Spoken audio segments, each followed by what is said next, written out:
Hello students, good morning. मैं मेघना miss. आज मैं आपको 5th स्टैंडर्ड का योग्य चुनाव यह लेसन सिखाने वाली हूँ। देखो स्टूडेंट्स, सी दिस बुक। राजा मंगल सेन के मंत्री जगतराम बूढ़े हो चुके थे। किसके? राजा मंगल सेन के मंत्री थे, जो क्या हो गए थे? बूढ़े हो चुके थे। उन्होंने राजा से स्वयं को सेवा मुक्त करने की विनती की। सेवा मुक्त यानी जहाँ पे, यानी राजा मंगल सेन जो थे, उनके यहाँ जो मंत्री थे वो काम कर रहे थे। वो क्या बोल रहे थे कि मुझे अभी, मैं बूढ़ा हो चुका हूँ, मुझसे काम नहीं होता है, तो आप क्या करना है, मुझे सेवा मुक्त कर दो, मुझे अभी ये जॉब छोड़ना है। ठीक है। राजा मंगल सेन ने कहा, आप पहले अपने जैसे सेवाभावी, परोपकारी और ईमानदारी मंत्री का चुनाव कर दीजिए। कौन से? सेवाभावी, जो एक निष्ठा से क्या कर रहे थे? काम कर रहे थे। परोपकारी, ईमानदारी थे, वो ईमानदार थे, जो राजा की पूरेपूर सेवा करते थे और प्रजा की तरफ वो क्या करते थे? ध्यान देते थे। और राजा का मानना क्या था कि आप जैसे ही सेवाभावी मंत्री का चुनाव कर दीजिए, वैसा ही मंत्री मुझे चाहिए, तभी आप क्या हो गए? सेवा मुक्त किए जा सकते हो। तभी राजा क्या बोल रहे थे कि आपको तभी मैं सेवा मुक्त करूँगा।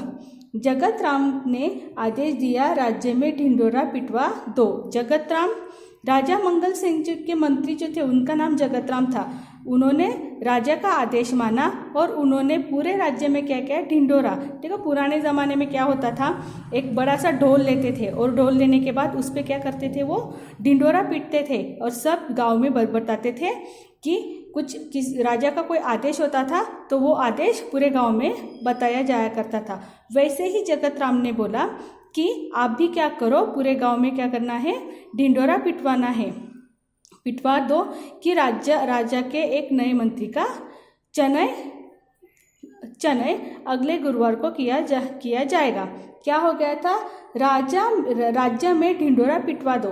किसने बोला था? जगत राम ने। और उन्होंने ढिंढोरा पिटवाने को कहा और उसमें क्या किया था? मंत्री का चयन, यानी मंत्री का चुनाव करना है। चयन यानी चुनाव करना है, चुनाव करना है अगले गुरुवार को। कब? गुरुवार को उनका क्या करना था? चुनाव करना था, मीन चयन करना था। इस पद के इच्छुक 11 बजे दरबार में पहुंचे। हर कार्य गांव ढिंढोरे पीटने लगे। क्या हो गया था? कब करना था चुनाव? गुरुवार को यह चुनाव करना था। और यह चुनाव करना था, तो इस पद पर जो इच्छुक है, यानी जो इंटरेस्ट है, इच्छुक यानी जिनको इंटरेस्ट है इस पद के लिए, वह 11 बजे दरबार में पहुंचना है। कितने बजे? 11 बजे उनको दरबार में पहुंचना है। और यह ढिंढोरा हर एक गांव में क्या हो गया? पिटवाया गया। Next paragraph. चयन वाले दिन राज दरबार की ओर जाने वाले मार्ग पर सुबह से ही नव युवकों की भीड़ लग गई। किसकी? नवयुवक यानी यंग बॉयज, उनकी क्या हो गई? भीड़ लग गई थी। सैकड़ों की संख्या में युवक दरबार की ओर जा रहे थे। सैकड़ों की यानी सबको क्या था? अभी राज दरबार में सबको जॉब करने की इंटरेस्ट थी। यहाँ पे क्या था?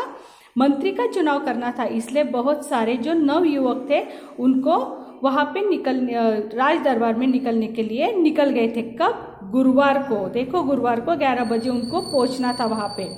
इस रास्ते पर एक तरफ एक वृद्ध हताश सा बैठा था। सैकड़ों की संख्या में युवक दरबार की ओर जा रहे थे और उसी रास्ते में, जिस रास्ते में सैकड़ों की ओर संख्या में जो युवक जा रहे थे, इसी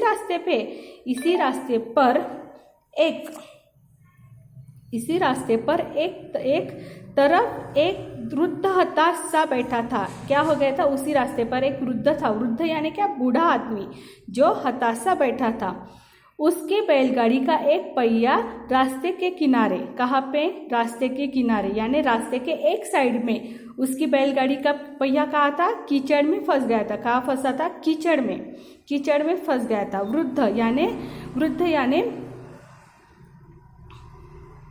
वृद्ध आदमी ने कई बार पहिया कीचड़ से निकालने की कोशिश की। वो बूढ़े आदमी ने क्या किया? वृद्ध आदमी ने, वो बूढ़े आदमी ने क्या किया? वो जो पहिया उसका जो फंसा था, वो क्या करने लगा था? कितनी तो भी बार वो उससे निकालने की कोशिश कर रहा था। लेकिन वो असफल रहा, वो निकालने के लिए असफल रहा, उससे वो निकल नहीं रहा था, उसकी ताकत जो थी वो क्या हो गई थी, कम पड़ रही थी।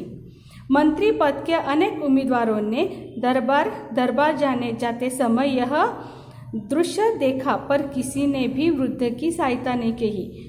सब जो लोग थे वो कहाँ जा रहे थे, वहाँ पे, कहाँ पे, राज्य दरबार में जा रहे थे। जो नवयुवक थे उन्होंने ये दृश्य देखा और उन्होंने क्या किया, उस वृद्ध की सहायता नहीं की और वो सीधे सीधे वहाँ से निकल गए।